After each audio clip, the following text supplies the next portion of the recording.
मधुबन के बाबा, मधुबन के बाबा मुरली वाले, आपका क्या कहना। ओम शांति। 8 दिसंबर 2025 की ईश्वरीय महावाक्य।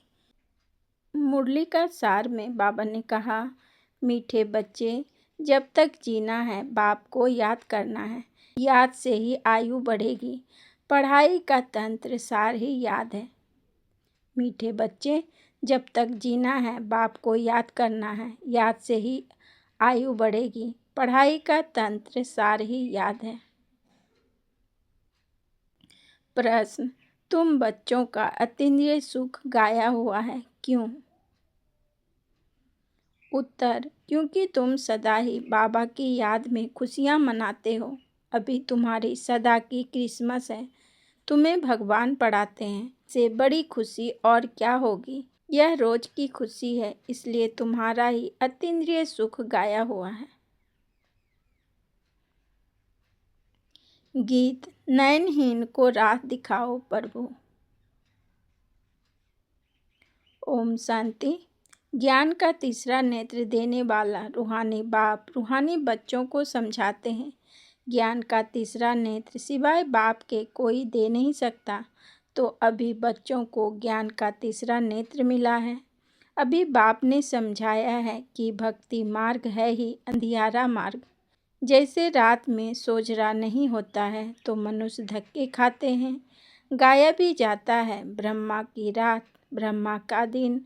सतयुग में यह नहीं कहेंगे कि हमको राह बताओ, क्योंकि अभी तुमको राह मिल रही है। बाप आकर के मुक्ति धाम और जीवन मुक्ति धाम की रास्ता बता रहे हैं। अभी तुम पुरुषार्थ कर रहे हो। अभी जानते हो, बाकी थोड़ा समय है। दुनिया तो बदलने वाली है। यह तो गीत भी बने हुए हैं, दुनिया बदलने वाली है, परंतु मनुष्य बेचारे जानते नहीं कि दुनिया कब बदलती है, कैसे बदलती है, कौन बदलते हैं, क्योंकि तीसरा नेत्र तो ज्ञान का है नहीं। अभी तुम बच्चों को यह तीसरा नेत्र मिला है, जिससे तुम इस सृष्टि चक्र के आदि मध्य अंत को जान गए हो। और यही तुम्हारी बुद्धि में ज्ञान की सैकरीन है। जैसे थोड़ी सी सैकरीन बहुत मीठा होती है, वैसे यह ज्ञान के 2 अक्षर मन मना भव, यह सबसे मीठी चीज़ है। बस बाप को याद करो। बाप आते हैं और आकर के रास्ता बताते हैं। कहाँ का रास्ता बताते हैं? शांति धाम और सुख धाम का। तो बच्चों को खुशी होती है। दुनिया नहीं जानती है कि खुशियाँ कब मनाई जाती है। खुशियाँ तो नई दुनिया में मनाई जाएगी ना। यह तो बिल्कुल कॉमन बात है कि पुरानी दुनिया में खुशियाँ कहाँ से आई। पुरानी दुनिया में मनुष्य त्राही त्राही कर रहे हैं, क्योंकि तमो प्रधान है। तमो प्रधान दुनिया में खुशियाँ कहाँ से आई। सतयुग का ज्ञान तो कोई में भी नहीं है, इसलिए बेचारे यहाँ खुशियाँ मनाते रहते। देखो, क्रिसमस की खुशियाँ भी कितनी मनाते हैं। बाबा तो कहते हैं कि अगर खुशियों की बात पूछनी हो तो गोप गोपियों से, मेरे बच्चों से पूछो, क्योंकि बाप बहुत सहज रास्ता बता रहे हैं। गृहस्थ व्यवहार में रहते हुए अपना धंधा धौड़ी का कर्तव्य करते हुए कमल फूल के समान रहो और मुझे याद करो। जैसे आशिक मासूक होते हैं ना, वह भी धंधा धौड़ी करते एक दो को याद करते रहते हैं। उनको साक्षात्कार भी होते हैं। जैसे लैला मजनू, हीरा रांझा, वो विकार के लिए एक दो के आशिक नहीं होते हैं। उनका प्यार गाया हुआ है, उसमें एक दो के आशिक होते हैं। लेकिन यहाँ वह बात नहीं है। यहाँ तो तुम जन्म जन्मांतर उस मासूक के आशिक ही रहे हो। वह मासूक तुम्हारा आशिक नहीं है। तुम उनको बुलाते हो यहाँ आने के लिए। हे भगवान, नयनहीन को आकर के राह बताओ। तुमने आधा कल्प बुलाया है। जब दुख ज़्यादा होता है तो जास्ती बुलाते हैं। जास्ती दुख में जास्ती सिमरन करने वाले भी होते हैं। देखो अभी कितने याद करने वाले ढेर के ढेर हैं। गाया हुआ है ना, दुख में सिमरन सब करे। जितना देरी होती जाती है उतना तमो प्रधान ज़्यादा होते जाते हैं। तो तुम चढ़ रहे हो वह और ही उतर रहे हैं, क्योंकि जब तक विनाश हो तब तक तमो प्रधान वृद्धि को पाती रहती है। दिन प्रतिदिन माया भी तमो प्रधान वृद्धि को पाती रहती है। इस समय बाप भी सर्वशक्तिवान है तो माया भी फिर सर्वशक्तिवान इस समय मैं है, वह भी जबरदस्त है। तुम बच्चे इस समय ब्रह्मा मुख वंशावली ब्राह्मण कुलभूषण हो। तुम्हारा है सर्वोत्तम कुल, इसको कहा जाता है ऊंच से ऊंच कुल। इस समय तुम्हारा यह जीवन अमूल्य है, इसलिए इस जीवन की शरीर की संभाल भी करनी चाहिए, क्योंकि 5 विकारों के कारण शरीर की भी आयु तो कमती होती जाती है ना। तो बाबा कहते हैं इस समय 5 विकारों को छोड़कर योग में रहो तो आयु बढ़ती रहेगी।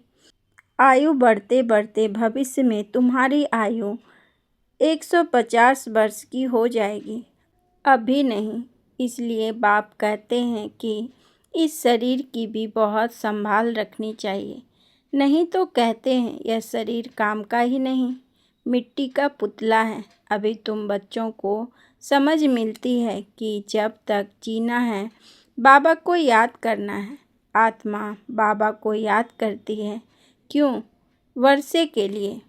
बाप कहते हैं तुम अपने को आत्मा समझकर बाप को याद करो और दैवी गुण धारण करो तो तुम फिर से ऐसा बन जाएंगे।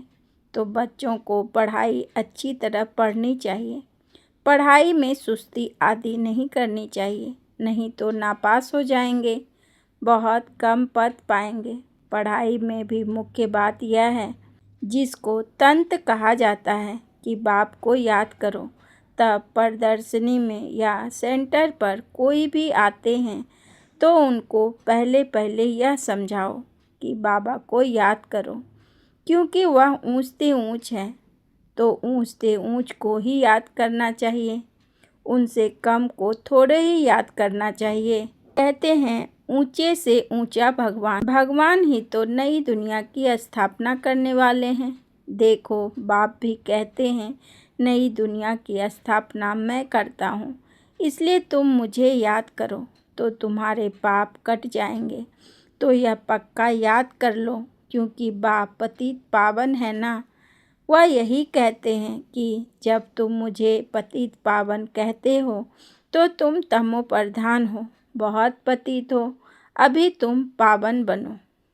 बाप आकर के बच्चों को समझाते हैं कि तुम्हारे अभी सुख के दिन आने वाले हैं, दुख के दिन पूरे हुए, पुकारते भी हो हे दुख हरता सुख करता, तो जानते तो हो ना कि बरोबर सतयुग में सब सुखी ही सुखी है। तो बाप बच्चों को कहते हैं कि सभी शांति धाम और सुख धाम को याद करते रहो। यह है संगम युग, खिबैया तुमको पार ले जाते हैं। बाकी इसमें कोई खिबैया या नैया की बात है नहीं, यह तो महिमा कर देते हैं कि नैया को पार लगाओ। अब एक की नैया तो पार नहीं लगती है ना, सारे दुनिया की नैया को पार लगाना है। यह सारी दुनिया जैसे एक बहुत बड़ा जहाज है, इनको पार लगाते हैं तो तुम बच्चों को बहुत खुशी मनानी चाहिए, क्योंकि तुम्हारे लिए सदैव खुशी है, सदैव क्रिसमस है। जब से तुम बच्चों को बाप मिला है तुम्हारी क्रिसमस सदैव है, इसलिए अतीन्द्रिय सुख गाया हुआ है। देखो यह सदैव खुश रहते हैं क्यों? अरे बेहद का बाप मिला है, वह हमको पढ़ा रहे हैं, तो यह रोज की खुशी होनी चाहिए ना। बेहद का बाप पढ़ा रहे हैं, वाह! कभी कोई ने सुना? गीता में भी भगवान उवाच है कि मैं तुमको राजयोग सिखलाता हूँ, जैसे वह लोग बैरिस्टरी योग, सर्जरी योग सिखलाते हैं, मैं तुम रूहानी बच्चों को राजयोग सिखलाता हूँ। तुम यहाँ आते हो तो बरोबर राजयोग सीखने आते हो ना, मुझने की तो दरकार नहीं। तो राजयोग सीख कर पूरा करना चाहिए ना, भागंती तो नहीं होना चाहिए। पढ़ना भी है तो धारणा भी अच्छी करनी है। टीचर पढ़ाते हैं धारणा करने के लिए। हर एक की अपनी अपनी बुद्धि होती है, किसकी उत्तम, किसकी मध्यम, किसकी कनिष्ठ। तो अपने से पूछना चाहिए कि मैं उत्तम हूँ, मध्यम हूँ या कनिष्ठ हूँ। अपने को आपे ही परखना चाहिए कि मैं ऐसे ऊंच से ऊंच इम्तिहान पास करके ऊंच पद पाने लायक हूँ। मैं सर्विस करता हूँ। बाप कहते हैं बच्चे सर्विसेबल बनो, बाप को फॉलो करो, क्योंकि मैं भी तो सर्विस करता हूँ ना। आया ही हूँ सर्विस करने के लिए और रोज़ रोज़ सर्विस कराता हूँ, क्योंकि रथ भी तो लिया है ना। रथ भी मजबूत अच्छा है और सर्विस तो इनकी सदैव है। बाप दादा तो इनके रथ में सदैव हैं। भले इनका शरीर बीमार पड़ जाए, मैं तो बैठा हूँ ना, तो मैं इनके अंदर में बैठ करके लिखता भी हूँ। अगर यह मुख से नहीं भी बोल सके तो मैं लिख सकता हूँ। मुरली नहीं मिस होती है। जब तक बैठ सके लिख सके तो मैं मुरली भी बजाता हूँ। बच्चों को लिख करके भेज देता हूँ, क्योंकि सर्विसेबल हूँ ना। तो बाप आकर के समझाते हैं कि तुम अपने को आत्मा समझ करके निश्चय बुद्धि हो करके सर्विस में लग जाओ। बाप की service on God fatherly service, जैसे वह लिखते हैं ऑन हिज मैजिस्ट्री सर्विस। तो तुम क्या कहेंगे? यह मैजिस्ट्री से भी ऊंच सर्विस है, क्योंकि मैजिस्ट्री महाराजा बनाते हैं। यह भी तुम समझ सकते हो कि बरोबर हम वर्ल्ड का मालिक बनते हैं। तुम बच्चों में जो अच्छी रीति पुरुषार्थ करते हैं उनको ही महावीर कहा जाता है। तो यह जांच करनी होती है कि कौन महावीर है, जो बाबा के डायरेक्शन पर चलते हैं।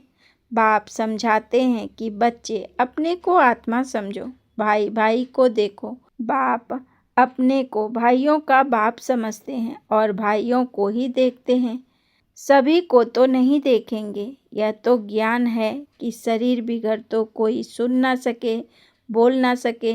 तुम तो जानते हो ना कि मैं भी यहाँ शरीर में आया हूँ। मैंने यह शरीर लोन लिया हुआ हूँ।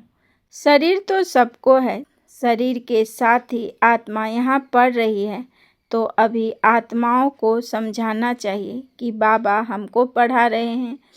बाबा की बैठक कहाँ है? अकाल तख्त पर। बाबा ने समझाया है कि हर एक आत्मा अकाल मूर्त है। वह कभी विनाश नहीं होती, कभी भी जलती नहीं, कटती डूबती नहीं है, छोटी बड़ी नहीं होती है।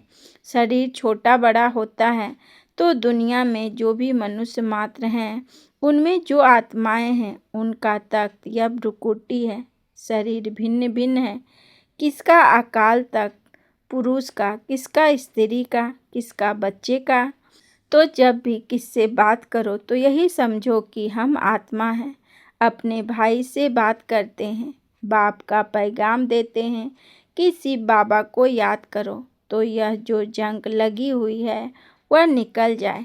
जैसे सोने में अलाएं पड़ती है तो वैल्यू कम होती है, तो तुम्हारी भी वैल्यू कम हो गई है। अभी बिल्कुल ही वैल्यू लेस हो गए हैं। इसको देवाला भी कहा जाता है। भारत कितना धनवान था, अभी कर्जा उठाते रहते हैं। विनाश में तो सबका पैसा खत्म हो जाएगा, देने वाले लेने वाले सभी खत्म हो जाएंगे। बाकी जो अविनाशी ज्ञान रत्न लेने वाले हैं वह फिर आकर अपना भाग्य लेंगे। अच्छा, मीठे मीठे सिकी लधे बच्चों प्रति माता पिता बाप दादा का याद प्यार और गुड मॉर्निंग। रूहानी बाप की रूहानी बच्चों को नमस्ते। हम रूहानी बच्चों की रूहानी बाप दादा को पदम गुना नमस्ते नमस्ते नमस्ते। Good morning. शुक्रिया बाबा, शुक्रिया। धारणा के लिए मुख्य सार। नंबर 1, बाप को फॉलो कर बाबा के समान सर्विसेबल बनना है। अपने को आपे ही परखना है कि मैं ऊंच से ऊंच इम्तिहान पास करके ऊंच पद पाने के लायक हूँ।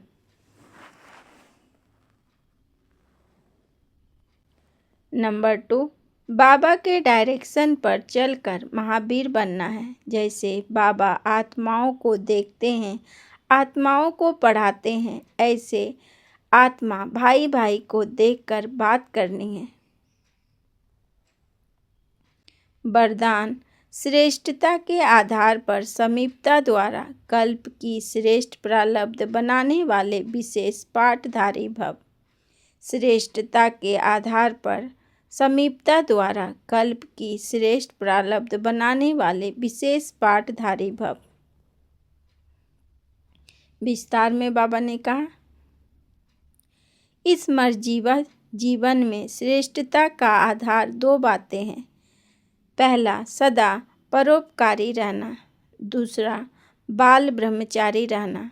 जो बच्चे इन दोनों बातों में आदि से अंत तक अखंड रहे हैं, किसी भी प्रकार की पवित्रता अर्थात स्वच्छता बार बार खंडित नहीं हुई है तथा विश्व के प्रति और ब्राह्मण परिवार के प्रति जो सदा उपकारी हैं, ऐसे विशेष पाठधारी बाप दादा के सदा समीप रहते हैं और उनकी प्रारब्ध सारे कल्प के लिए श्रेष्ठ बन जाती है।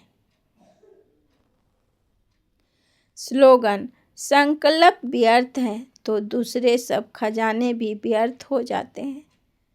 संकल्प व्यर्थ है तो दूसरे सब खजाने भी व्यर्थ हो जाते हैं।